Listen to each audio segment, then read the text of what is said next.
Are you looking for a way to level up your English? Have you tried reading but you always get bored or find it too hard? Then you should try to listen to this interesting story. Chapter 1. An Ordinary Girl. Many years ago in the city of New York, there lived a doctor. America likes doctors, and New York liked Dr. Sloper. At the time our story begins, in I-843, Dr. Sloper was 50 years old. He was a good doctor, he was a man of the world, and he was honest. Life was good to him. At 27, he married a beautiful and clever girl. She had pretty eyes, $10,000, and a good place in society. For 5 years, Dr. Sloper was a happy man. Many of his wife's friends came to him, and he did well in his profession. They lived in a large house in Washington Square, a quiet corner in a noisy city. Their first child, a very clever little boy, died when he was 3. His mother's love and his father's profession did not help him. 2 years later, Mrs. Sloper had a second child, a girl.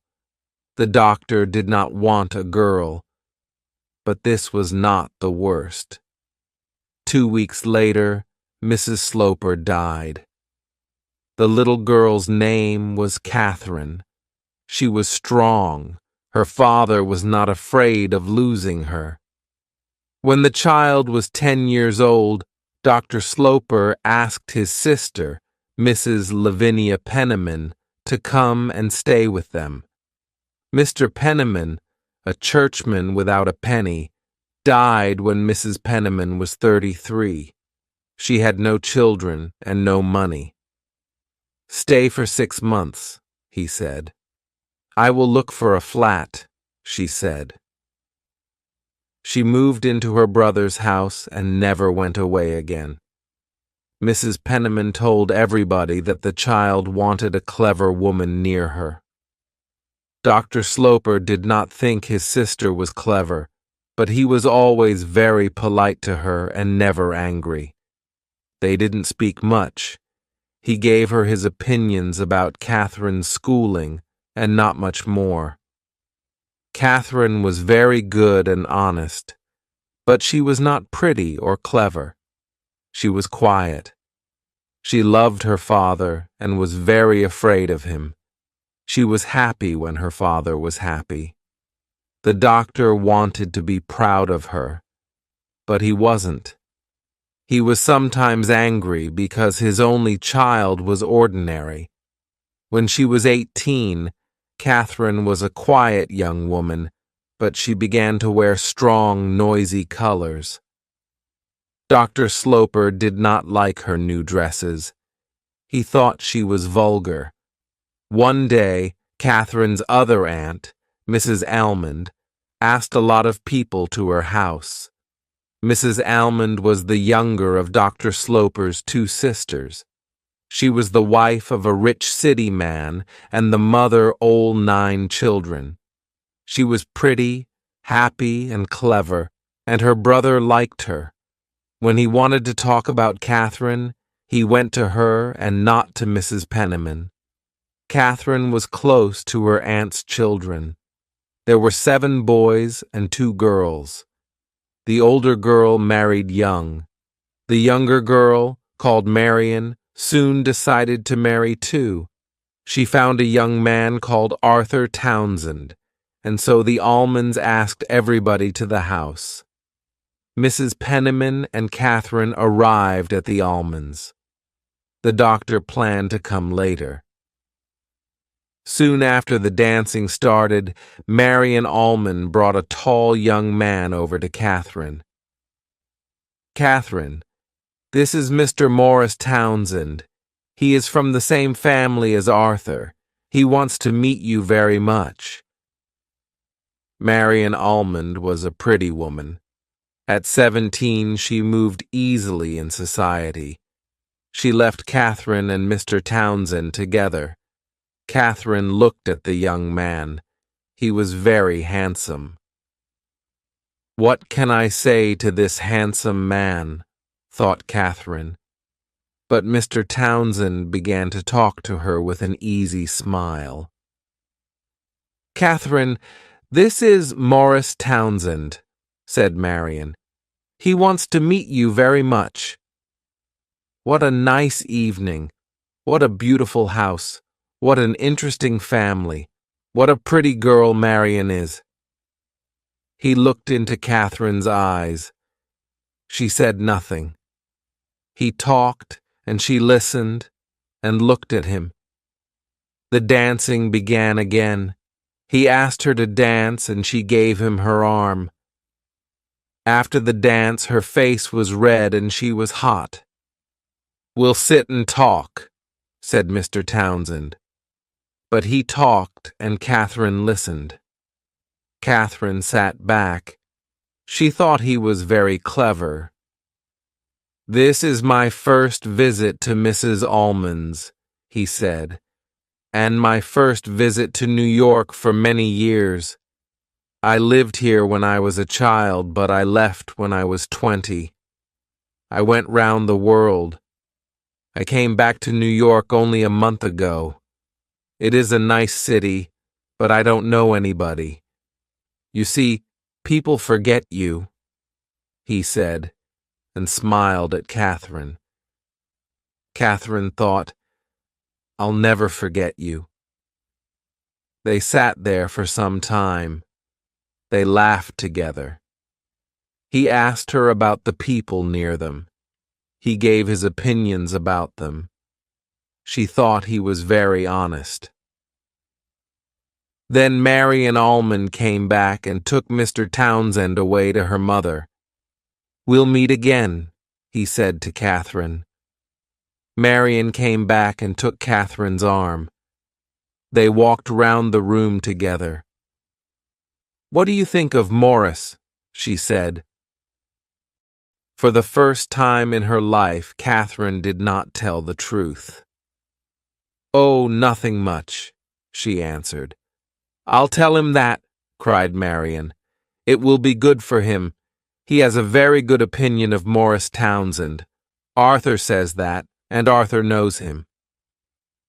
Half an hour later, Catherine saw her Aunt Penniman near a window. Morris Townsend stood next to her. Then Dr. Sloper arrived. He usually had a little smile on his face, but never a big smile. He looked at his daughter's red dress. "Can this handsome woman be my child?" he asked. Catherine did not always understand her father's words. "I'm not handsome," she said quietly. "You're rich," he said. "Is the evening going well?" "I'm rather tired," she answered, and looked away. That evening was the beginning of something important for Catherine. For the second time in her life, and in one evening, she did not speak the truth. She was not tired. They drove home. Dr. Sloper spoke to his sister, Lavinia.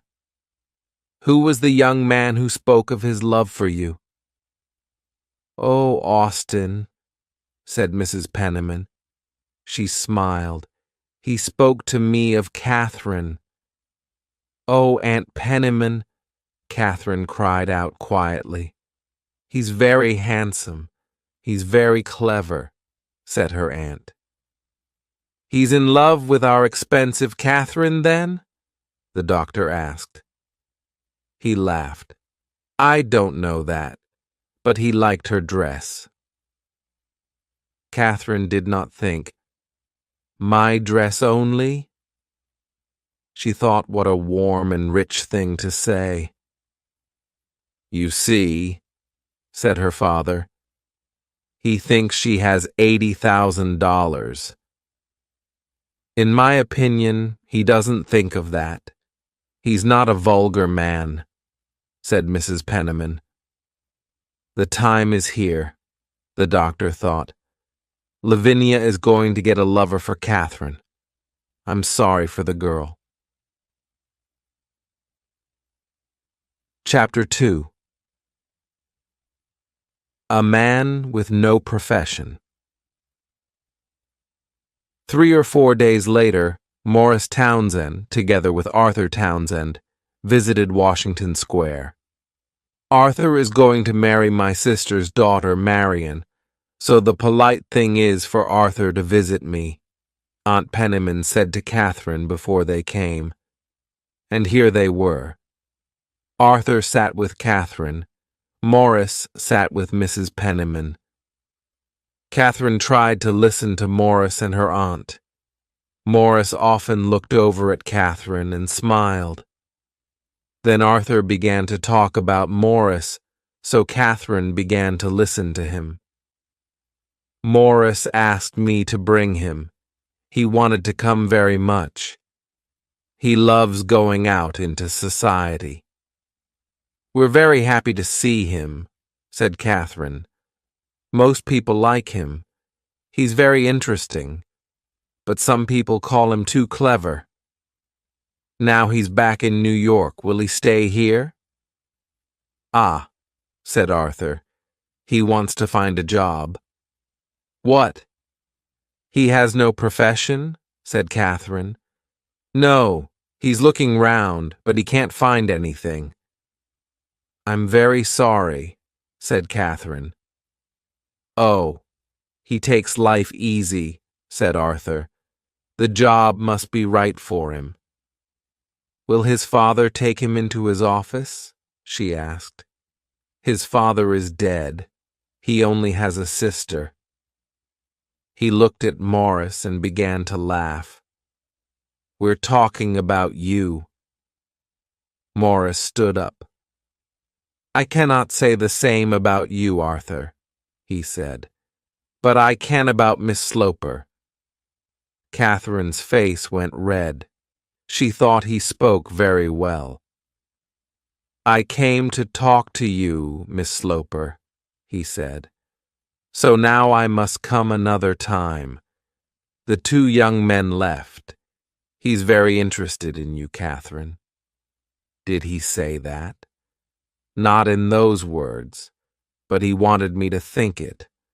I understand young men. But he doesn't know me. Oh, yes, he knows you. I told him all about you.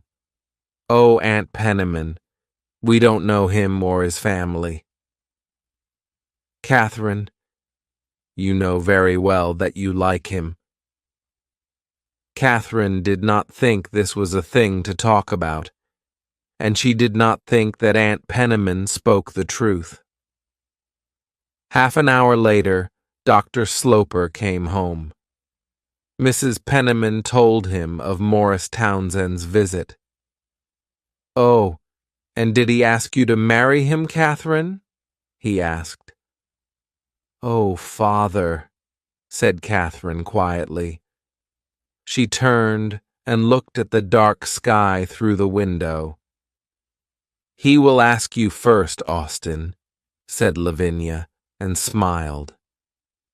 The next time he comes, call me, the doctor said. But the next time Mr. Townsend came, the doctor was out again. Mrs. Penniman left the 2 young people together. The visit was quite long. He sat there, in the biggest chair, by the fire, for more than an hour. He looked round the room carefully, at all the things in it. He looked at Catherine carefully. There was a smile in his handsome eyes. His talk was light and easy. He asked Catherine many questions. Did she like this? Did she like that? Tell me about you, he said. Give me a picture. I can carry it in my head. She said she didn't have much to tell.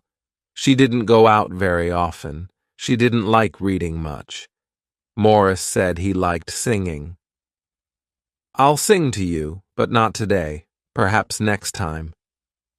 He did not say, politely, I will sing and you can play for me. He thought of this after he was in the street. But Catherine thought only about his words, next time. They had a warm sound. As soon as the doctor came home, she told him about Morris Townsend's second visit. And did he ask you to marry him today? The doctor asked. She was afraid of this question. Perhaps he'll do it next time, she said, and she gave a little laugh. She ran out of the room. The doctor stood and thought. Perhaps his daughter wanted to marry Morris Townsend. He decided to learn about this young man who came in and out of his house when he liked. He went to see Mrs. Almond. Morris looked round the room carefully at all the things in it. Lavinia is very excited, but I know very little about him, said Mrs. Almond, and our young man is from Arthur's family. Yes, but not close family. The name is the same, but I understand there are Townsends and there are Townsends. Arthur is from the best line of that family. Lavinia's young man is not. I know his sister. She is very nice. Her name is Mrs. Montgomery. Her husband is dead. She has a nice small house, and she has 5 children. She lives on 2nd Avenue. What does Mrs. Montgomery say about him? That he's clever, and perhaps he'll be important. But he does nothing. She doesn't say that. She's proud, said the doctor. What is his profession? He hasn't got a profession. He's looking for something. He was at sea. Was? How old is he? 30-something. He went to sea when he was very young. Some money came to him. Somebody in his family died, I think. He went all over the world. He has no money now. He decided to begin his life again, and so he came back to America. Does he want to marry Catherine then? Don't forget that after you die, she'll have $30,000. And that's why he thinks she's nice. Mrs. Almond went red. Not only that, she said, but many young men think money is important. The young men of New York are not only interested in money, they also like clever, pretty, and exciting girls. Marion is clever, pretty, and exciting. Catherine is not. Marion is ordinary. Catherine is not. She has no lovers because men are afraid of her.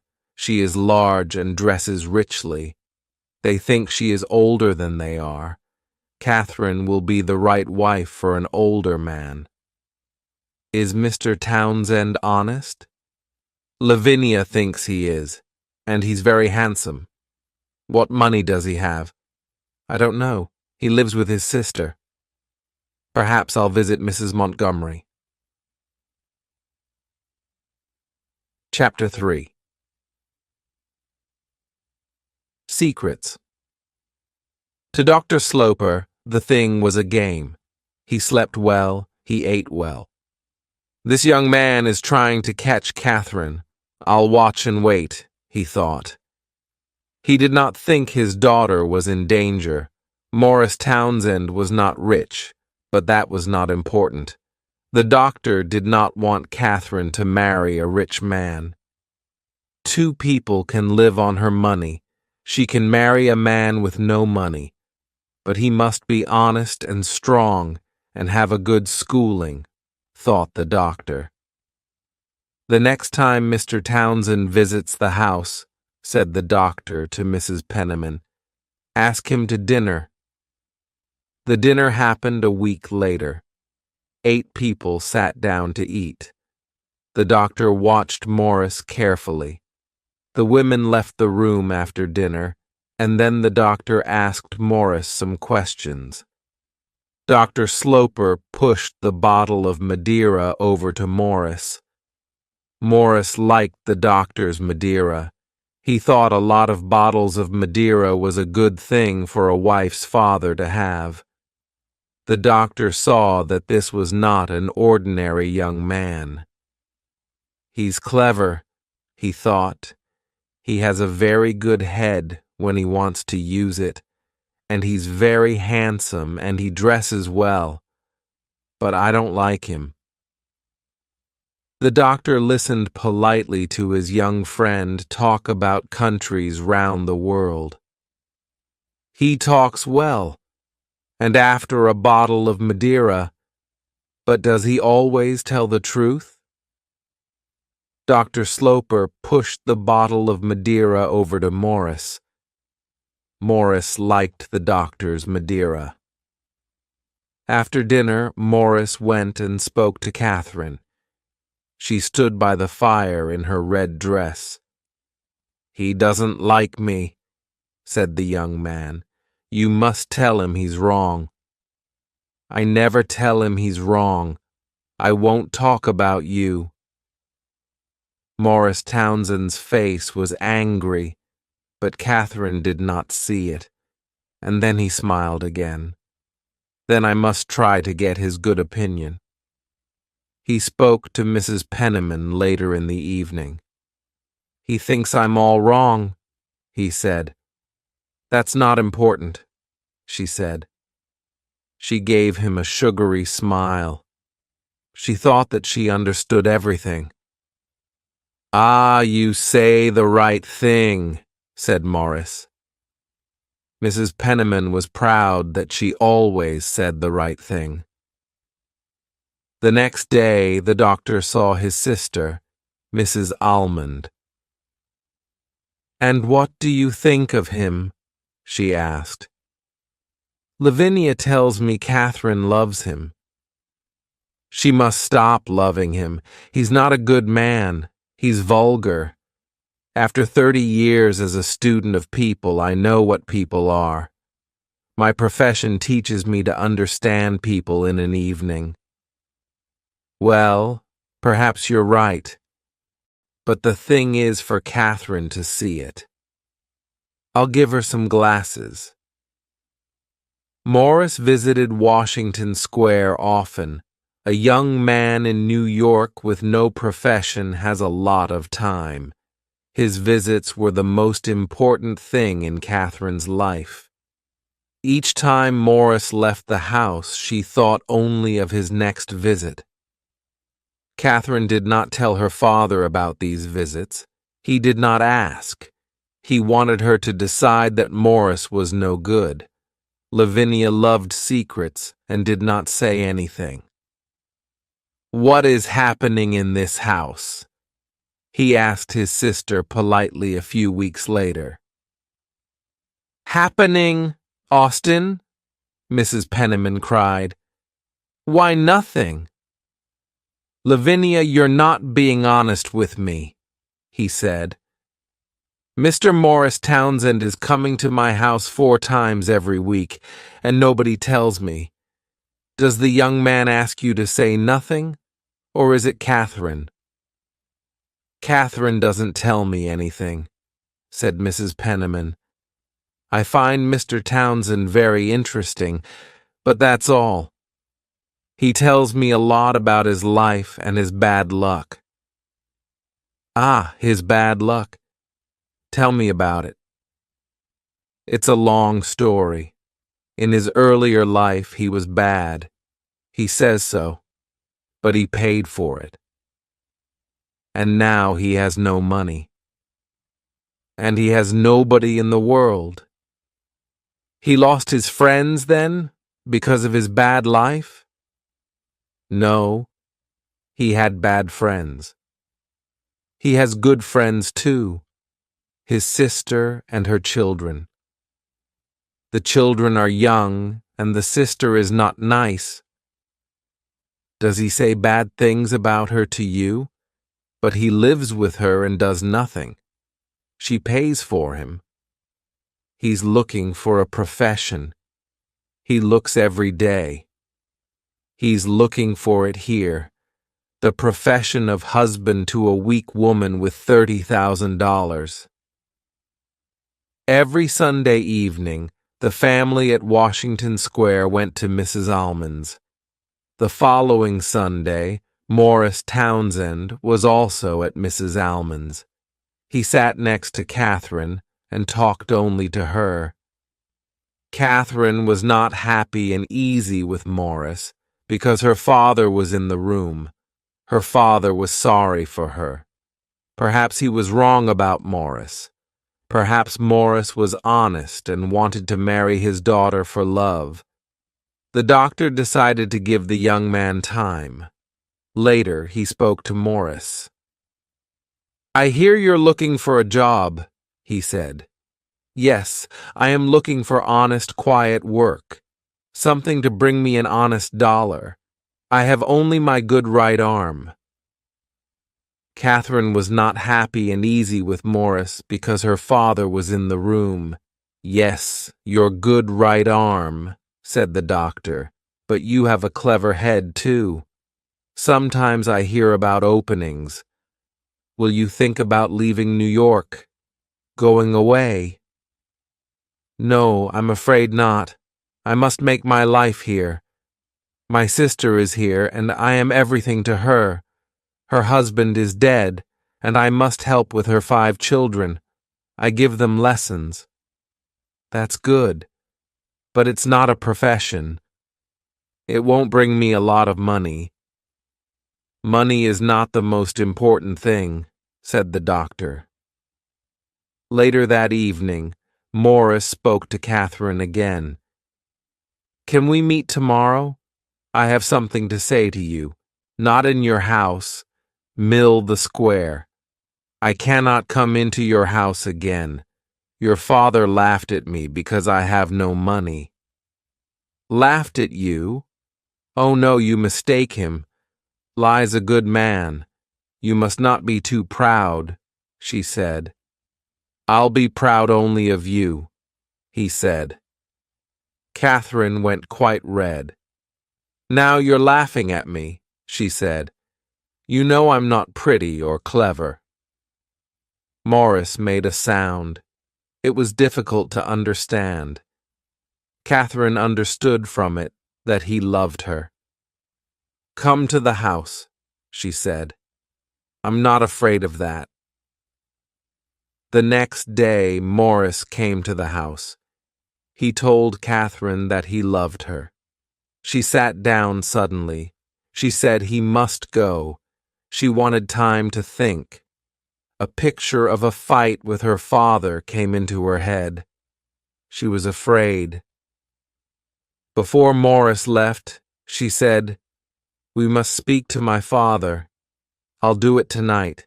You must do it tomorrow. Your father will tell you that I want your money." "Then I'll say that he mistakes you," said Catherine. "Other men are interested only in money. You are not." Catherine stood outside the door of her father's room for nearly half an hour. Chapter 4. For Love or Money. Catherine heard her father come home that evening. She stood outside the door of his room for nearly half an hour. Then she went in.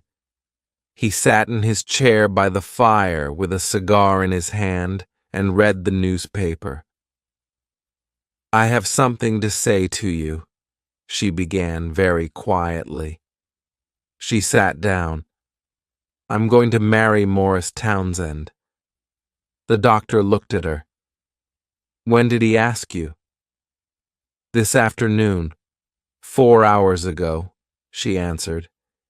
Usually the man asks the girl's father. Is he afraid to ask me? You're moving very fast. He says he loves me, and I like him very much. But you met only a few weeks ago. I liked him from the beginning. I know that you're not a little girl now, but a woman. But I don't like Morris Townsend. I'm sorry that you didn't ask me first. I was too easy with you. I was afraid of your opinion. But, Father, you don't know him, she said. You don't know him. He only shows you half the man. You think he wants my money. Why do I think he's the wrong man? I'll tell you. And he smoked his cigar for a minute. I think that your money is more important to him than is right. Perhaps a clever young man will fall in love with you and not be interested in your dollars. You're an honest, loving girl. But what do we know about this clever young man? We know that he lost his money because he lived a bad life. Now, he's looking for more money to lose and he has his eye on your money. That's not the only thing we know about him, Father. He wants to do something very much. He's honest and he's good, and he lost very little money. Then he was not careful with it, said the doctor. He got up with a laugh. Catherine stood up. He put his arm round her. I'm sorry for you. I'll see Mr. Townsend tomorrow. Yes, Dr. Sloper, said Morris the next afternoon. We arrived quickly at an understanding. But then I was interested in Miss Sloper the first time I saw her. Were you interested in her before you saw her? I knew she was a beautiful girl. I'm her father and I love her very much.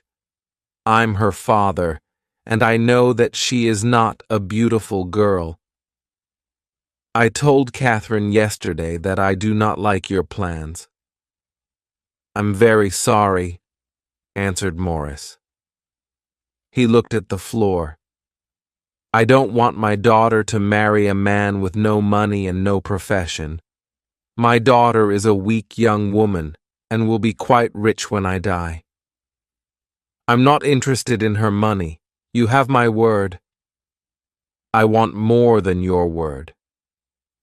What can I do to get your good opinion? Nothing. I do not want to give you my good opinion. But I love Catherine. I'm going to work hard. My old life is behind me. Without me, she won't be happy. I want you to break with her now, said the doctor. For 6 months, she will perhaps not like me. I can wait. She'll see that a life with you can never be happy. Ah, sir, you are not polite, Morris cried angrily. You push me too hard, Mr. Townsend, the doctor answered. Perhaps Catherine will not want to break our understanding. She won't forget me easily. I have nothing more to say. Morris left the room. But I love Catherine. I'm going to work hard. My old life is behind me. Without me, she won't be happy. Dr. Sloper decided to visit Morris Townsend's sister, Mrs. Montgomery. She lived in a pretty little red house with a pretty garden. She was a small woman with blue eyes and an honest face. At the moment, her face was a little red. She did not usually have visits from important society people. Dr. Sloper began. Your brother wants to marry my daughter. I want to learn about him. Tell me about your brother. I find talking about my brother difficult, she said. With a husband I don't like. Catherine will get nothing from me when I die. She has 10,000 from her mother and nothing more. Does Morris know this? She asked. I'll be happy to tell him. You say you don't like Morris. Why? He's a good man to talk to at a dinner, but I don't want him to be my daughter's husband. I think he's more interested in Morris Townsend than in Catherine Sloper. Tell me I'm wrong. No, You are not wrong, but we are all interested in our lives, I think, said Mrs. Montgomery. And he's handsome. Some young men do as little as they can, said the doctor. They live on the love of other people, and 99 times out of 100 those other people are women. You, my sister, Lavinia, and Catherine are all working to make an easy life for Morris.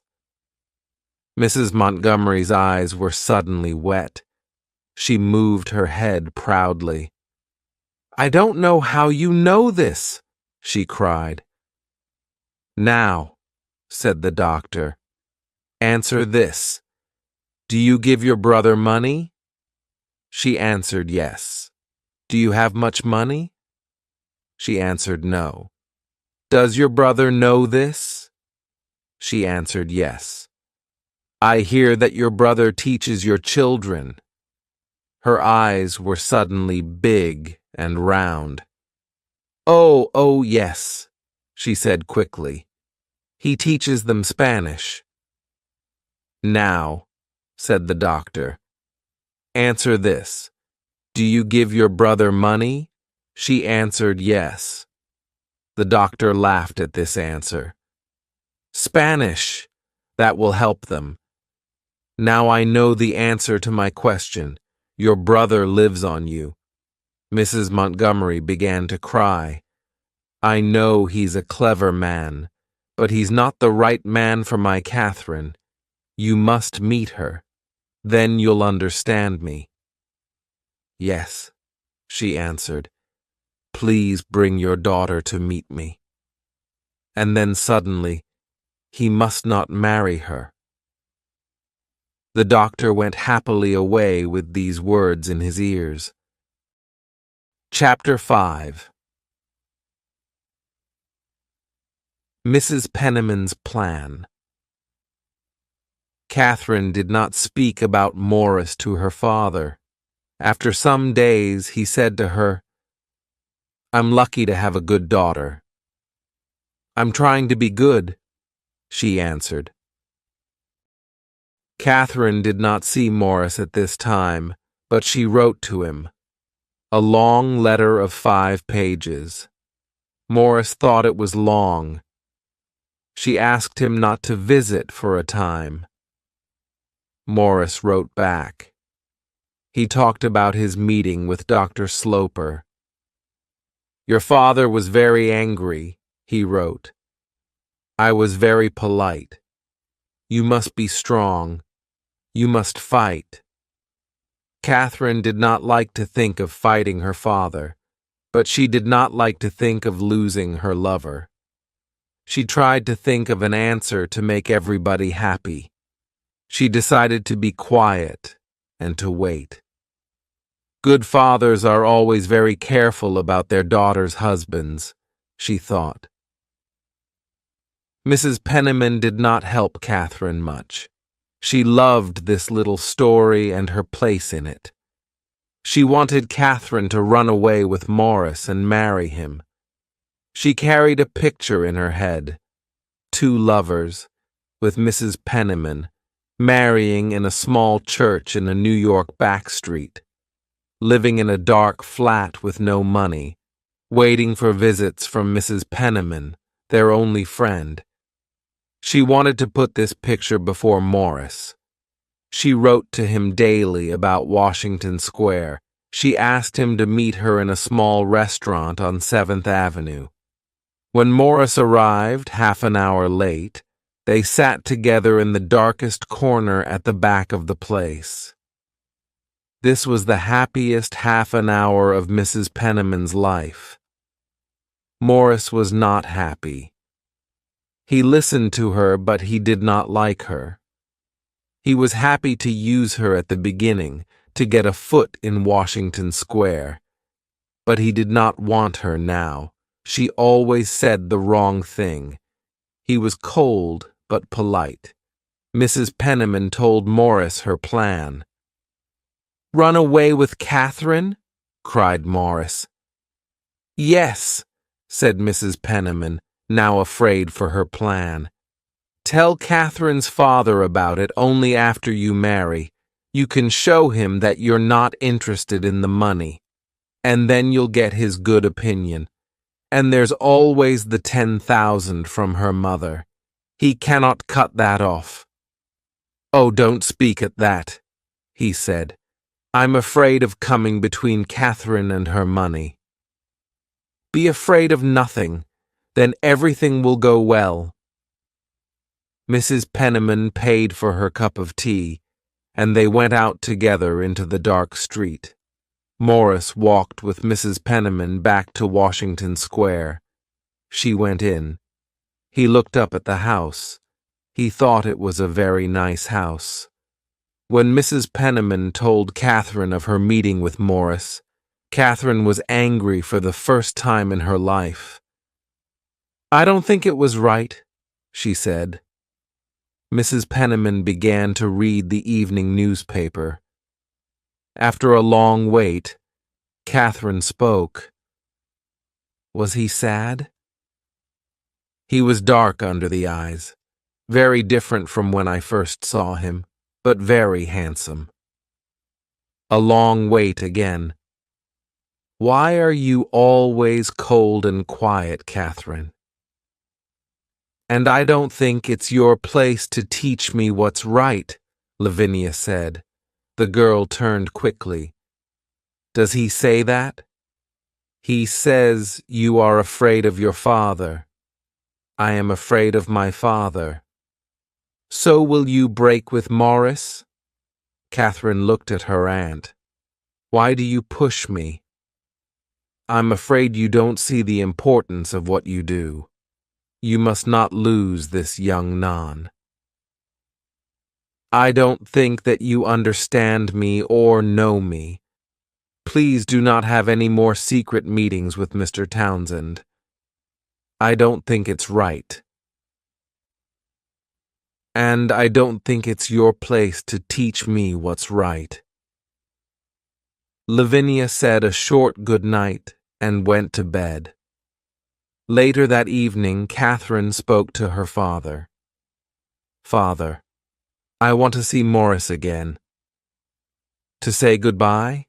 Asked the doctor. No, to ask him to wait. He looked at her. You're a good child. She went to him and he put his arm round her. I want you to break with him. My opinion of him is the same as when I first met him. You're not happy now, I know. But in 3 months or 3 years, you can be happy again. Marry Morris, and you'll never be happy. But you can like him, said the sad child. We can wait. When I die, you can marry, the doctor said quietly. Don't say that, Father, cried Catherine. Try to like Morris. He's a good man. I never want to speak to him again. But tell him this. You marry him, and you get nothing from me. You're right to say that. We don't want your money. Say that to him. Listen to his answer and watch him. Watch for an angry face. He's never angry with me, Father, she said. Her eyes were wet. Her father pushed her out of the room and shut the door. I think I'll see him, only one more time. Then you're a bad daughter to me. This was too much for Catherine. She cried and cried. She ran to her father, but he turned away. He pushed her out of the room and shut the door. He heard her crying and knew she was behind the door. But he did not move.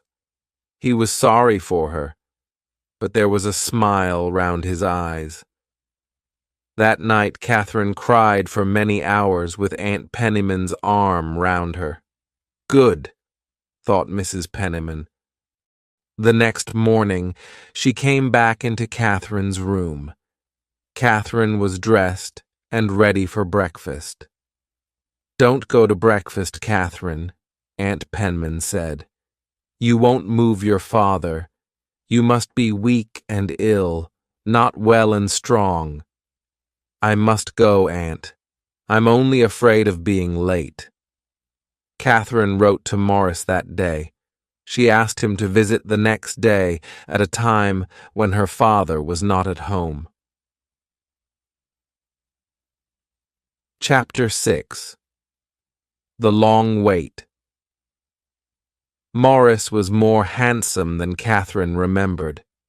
He put his arms round her. She knew that she loved him very much. Why did you send for me? Because I wanted to see you, said the girl quietly. Do you want only to look at me, or to tell me something? He waited. Then he suddenly said, Marry me tomorrow. Take me or leave me. Decide between me and your father. I want you, Morris, but we must wait. We must be strong. I said to father last night, we don't want your money. His face went red, but he smiled and spoke. No, he was not angry. The money was not important. He loved her very much. Yes, cried Catherine. We must marry as soon as we can. She put her arms round him and closed her eyes. He left soon after. They did not decide on a day to marry. Morris wanted to think. When was the cleverest time to marry? He did not want the girl without the money. He thought about the 10,000 from Catherine's mother. That was not a good living. Not for Morris Townsend, but then it was better than nothing. Mrs. Penniman asked Morris Townsend to a second secret meeting. This time they met outside a church. I see the thing differently from our last meeting, said Mrs. Penniman. Every time I see you, you say something different. My head is never quiet. I don't think you can marry Catherine now. My brother says he's going to throw me out of the house. You know I'm not a rich woman. But Catherine says we must marry now in secret. How can I get out of it now? Catherine loves you very much. You can do anything with her. You can say you must wait. Ah, said Morris quietly. Catherine's days were long at this time. Her father never looked at her or spoke to her. This was his plan. He waited for Catherine to speak first. I think that Morris and I will marry, she said one day. When? In the next 4 or 5 months? He asked. I don't know, father, said Catherine. We cannot decide. Then wait for 6 months. I'll take you to Europe. I want you to come with me. Catherine was happy to say yes to her father. Mrs. Penniman asked Morris Townsend to a second secret meeting. This time they met outside a church. Dr. Sloper did not ask Mrs. Penniman to go to Europe. She wanted to go, but she did not show it. Washington Square is going to be nice and quiet, she said to Mrs. Almond. Catherine met Morris before she left. Ty asked questions. Do you want to see all those famous things over there? Oh, no, Morris, said Catherine quickly. What is this woman interested in? Thought Morris. Father thinks I'll forget you, said Catherine. But I won't. He'll be angry with me. Yes, I think you're right. But the visit to Europe is a good thing. He wants you to go and he'll be happy, said Morris. I don't want you to lose your money. Not for me, but for you and your children. When you're in Europe, decide on a good time and place, an evening in Venice, and then perhaps you can move your father. Ask him to say yes, you can marry Morris. Catherine thought this was a clever plan. Europe was very interesting to Dr. Sloper, so they stayed for 12 months, not 6. Mrs. Penniman lived well in Washington Square, and so did Morris Townsend. Mrs. Penniman liked to ask him to tea. He had his chair, a very easy armchair, by the fire in the back sitting room. He drank the doctor's Madeira and smoked his cigars.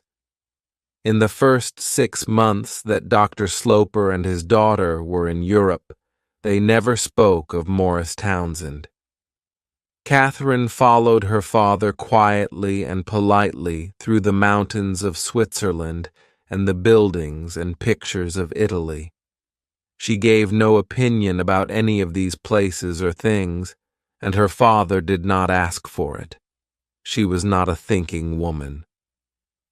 One day, father and daughter were in a quiet place in the Alps. The driver took their bags on, and they walked together a little. Cold red light washed over the sky. Next to the mountains, the two people were very small, but they were not afraid. They walked on in the dying light. Dr. Sloper came close to his daughter and stopped. He suddenly asked her, "Are you going to break with him?" "No, father," Catherine answered. "Does he write to you?" "Yes, I get 2 letters every month." The doctor looked at the mountains above them. "I'm very angry," he said, "and I must tell you that I can be a very hard man." For the next week, they did not say a word. And for the next 6 months, they did not speak about Morris. But on their last night in Europe, before their ship left Liverpool for New York, he spoke again. "Are you going to marry him as soon as you arrive in New York?" "I cannot tell before we arrive," Catherine answered. "Please tell me before you marry. When a man is going to lose his only child, he likes to know before." Chapter 7. A difficult time. "I saw Morris often when you were away," said Catherine's aunt. "I know from his letters that you were very nice to him. I won't forget that, Aunt." "He liked to come and talk. I gave him tea, that was all. Your Aunt Almond thought it was too much. He liked to sit in your father's room," she said, and smiled. Catherine was quiet for a minute. They talked for some time as lovers. Catherine questioned him closely about his job, and he asked about Europe and her father's opinion. "I'm sorry that he went into father's room," she said. Then she asked, "Does he have a job?" "Yes. Only a week ago he found a job. He's working with a friend buying and selling something. He asked me to tell you as soon as you arrived." "Oh, that's good to hear," said Catherine, very happy. "You see, Morris was right to wait for the right job. What can your father say now?" "Father's opinion is the same as before, only stronger. But his opinion isn't important to me anymore," she said. "You're much stronger now," said Mrs. Penniman. "What about your father's money?" "I'm not interested in my father's money. Morris doesn't think it's important." "Perhaps he thinks it's a little important," said Aunt Lavinia after a minute. "I have money from my mother, and now Morris has a job. He and I have everything. I'm never going to ask my father for anything. I am home, and I want to marry." Morris came to Washington Square the next day. "I'm very happy to see you again," he said with a smile. They talked for some time as lovers. Catherine questioned him closely about his job, and he asked about Europe and her father's opinion. He often got up and walked round the room and came back and smiled again. Morris smiled all the time. "I must try to move him," he said. "I'm a proud man. I want to show him that he's wrong." "Morris, we must ask for nothing. I know now that he doesn't like me much. It's because of my mother. She was very beautiful and I'm not. He's always thinking of her. Aunt Penniman told me that." Morris was angry. What a difficult family. "You must be nice to me, Morris. You must always like me." Morris said, "I will." It was not difficult to say. The doctor spoke to Mrs. Almond. "I know of his visits to my house.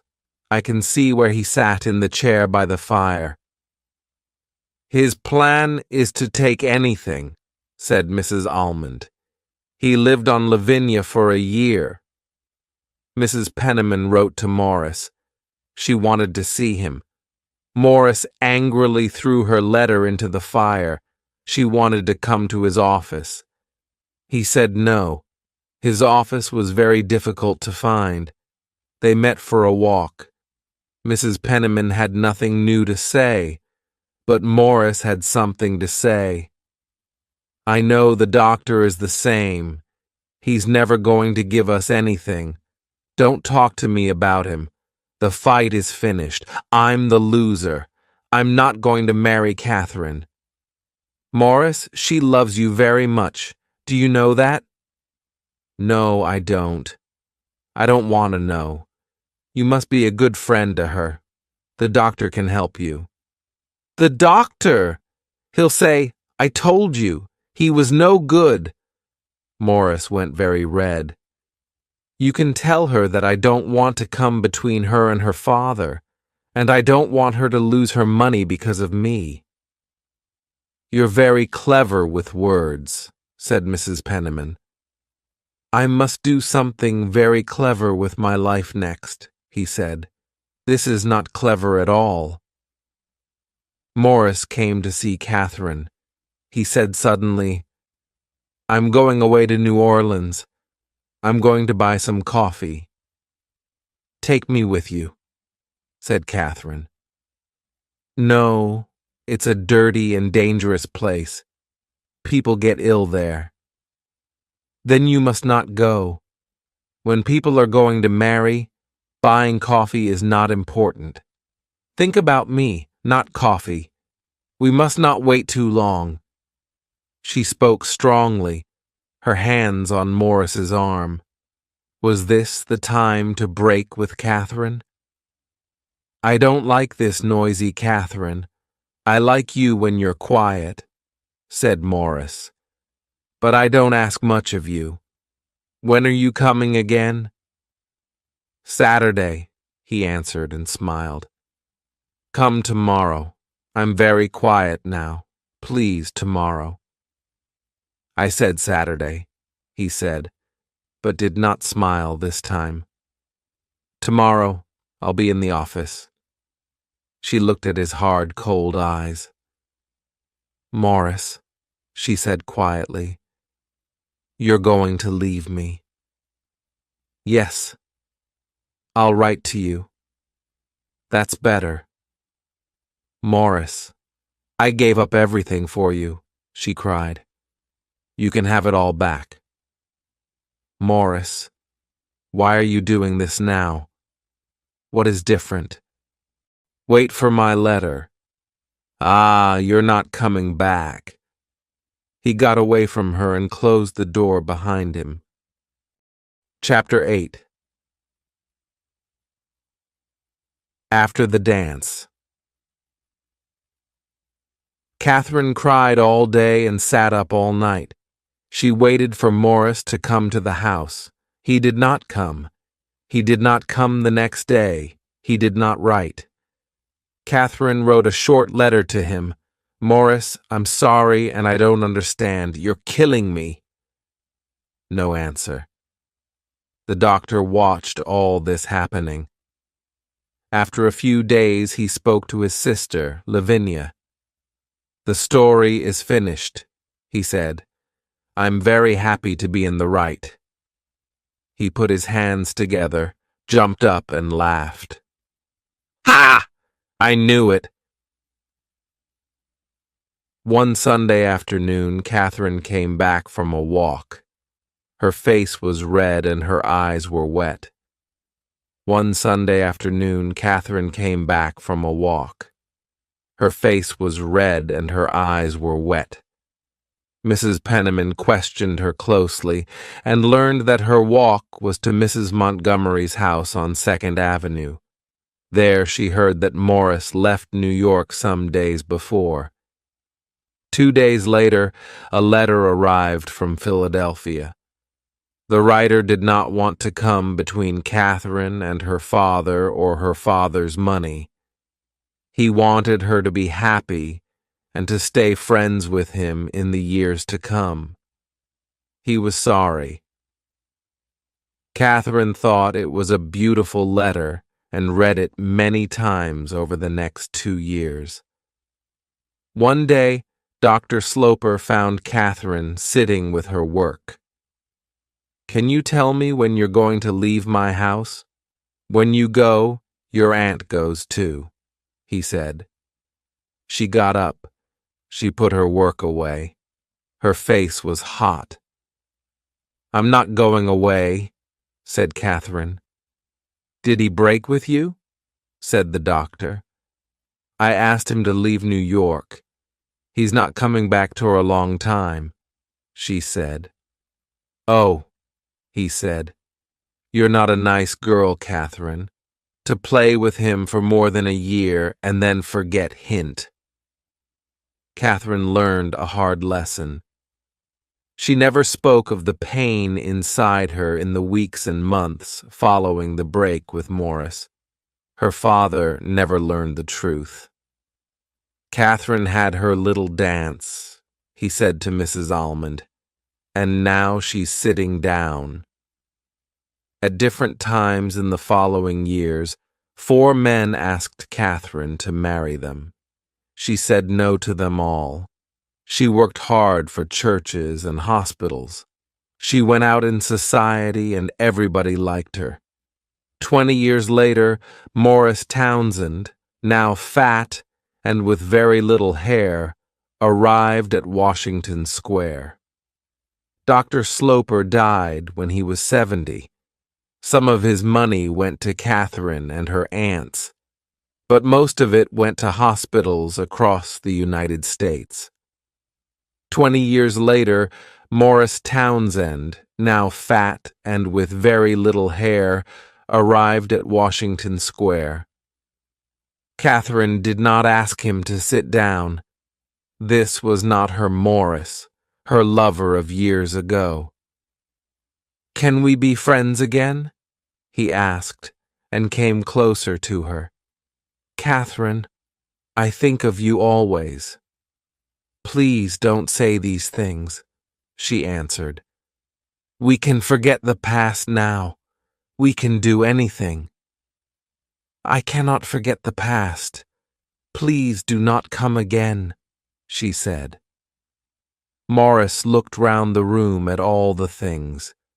"Goodbye, then. I'm sorry." Outside the room, an excited Mrs. Pennernan waited. "Ha! That was a good plan, Mrs. Pennernan," said Morris, and pulled his hat hard on his head. "She's not interested in me, but she never married. Why?" "Good question," said Mrs. Pennernan. "But you must come back. You must try again." "Come back. Never." And he walked out of the house. Catherine took up her work and sat down. For life. The end. If you enjoyed the story and want to say thank you, Then you can subscribe to my channel and visit it.